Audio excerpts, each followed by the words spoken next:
जिला मुख्यालय आए हैं, क्या मांग आपकी है? देखिए, हम लंबे समय से, ऐसा नहीं कि आज हम पहली बार अपने इस एक बहुत महत्वपूर्ण मांग को लेकर आए हैं। हम पहले भी 2-3 बार जिलाधिकारी महोदय के माध्यम से शिक्षा मंत्री जी, मुख्यमंत्री जी को हम ज्ञापन दे चुके हैं, लेकिन सरकार के कानों में जूं रेंगने को तैयार नहीं है।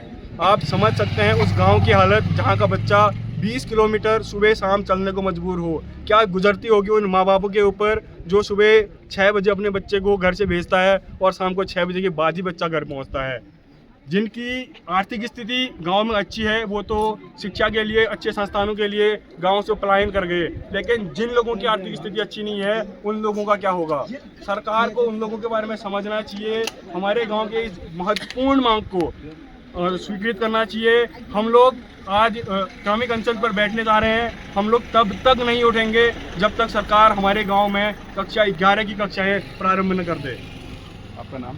विक्रम सिंह, ग्राम पंचायत जाराजुली। आपने कुछ बना रखा?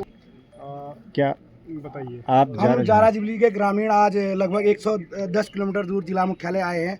सभी लोग यहाँ पर मजदूर काम करने वाले लोग हैं, फिर भी अपना समय निकाल के आए हैं, क्योंकि सरकार का ऐसा रवैया हो गया है कि ठेके खुलवाने के लिए बोलो, सरकार तुरंत मान जा रही है, 55 ठेके खुलवा दे रही है।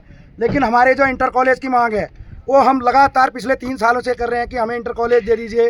हमारे बच्चे शिक्षा से वंचित रह जा रहे हैं, हमारे बच्चे आगे नहीं बढ़ पा रहे हैं, कहीं सरकारी नौकरी नहीं कर पा रहे हैं, अच्छी जॉब नहीं पा रहे हैं शिक्षा के कारण। हमारे लोगों की मेहनत व्यर्थ चले जा रही है क्योंकि हमारे पास गाँव में शिक्षा के साधन नहीं है। लेकिन सरकार बिल्कुल हमारी सुनने को तैयार नहीं है। मैं सीधे सरकार को ये चैलेंज करना चाहता हूँ कि यदि हमको यहाँ पर इंटर कॉलेज नहीं दिया गया तो हम यहाँ पर धरने में बैठ रहे हैं और आमरण अनशन में बैठेंगे जब तक सरकार शासनादेश जारी नहीं करती है कि जाराजुली में इंटर कॉलेज की कक्षाएं चलाए जाए, तब तक हम धरना में बैठेंगे। क्योंकि बहुत हो गया ज्ञापन बहुत हो गया। हमने बहुत बार यहाँ पर आए, कई बार जनता दरबार में डीएम साहब के सामने समस्या रख चुके हैं, कई बार हम नेताओं को कह चुके हैं, कई बार हम लोग यहाँ पर धरने में भी आ चुके हैं। हमने सांकेतिक धरना भी दिया, हमने कहा आमरण अनशन में बैठेंगे, आप हमारी सुनिए सरकार। लेकिन ये शिक्षा विरोधी सरकार हमारी सुनने को तैयार नहीं है।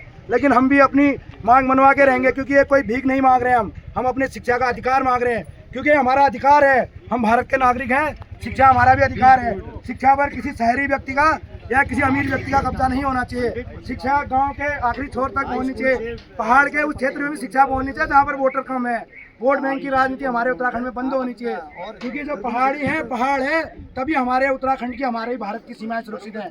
शिक्षा के अभाव में आज हमारे गांव के लोग पलायन कर रहे हैं। इसी प्रकार पलायन होता रहा तो हमारी सीमाएं खाली हो जाएंगी, और जब सीमाएं खाली होंगी तो जो घुसपैठिए हैं वो आसानी से हमारे भारत के क्षेत्र में प्रवेश कर सकते हैं। मेरा नाम क्षेत्र पंचायत सदस्य जाराजुली रमेश सिंह।